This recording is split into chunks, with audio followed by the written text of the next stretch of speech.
Alors, je remarque actuellement une sorte de mode, ou alors de maladie, je ne sais pas, que je qualifierais d'hilarité. Il est bon aujourd'hui, quand on parle de quelque chose, de le faire avec hilarité.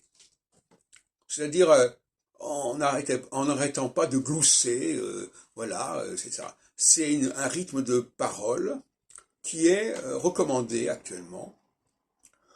Euh, bon, on pourrait s'interroger sur les raisons et les causes de cette hilarité, mais c'est dans l'air, c'est le cas de dire. Euh, il faut rigoler. Il faut rigoler, il faut faire rigoler les autres. Et c'est ça qu'on appelle un modèle de sociabilité, on pourrait presque dire. C'est-à-dire que la sociabilité actuellement, elle se jauge et se juge au prisme de l'hilarité. Et il faut être constamment celui qui fait rire et l'autre qui est prêt à rire. Enfin, c'est des spectacles assez attristants par certains côtés, même peut-être assez débiles, auxquels nous sommes conduits à assister. Euh, alors, il y a des sociétés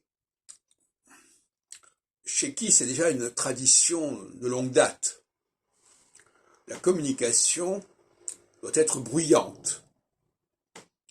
Et le silence est problématique, en quelque sorte, pour cette.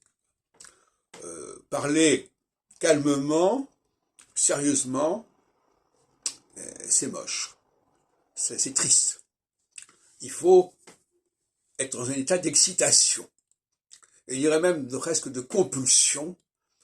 Voilà. Et l'autre jour, nous discutions dans un café philo McDo avec notre ami Valentin, qui avait pris, je l'avais pas vu depuis un certain temps, et qui était constamment dans l'hilarité.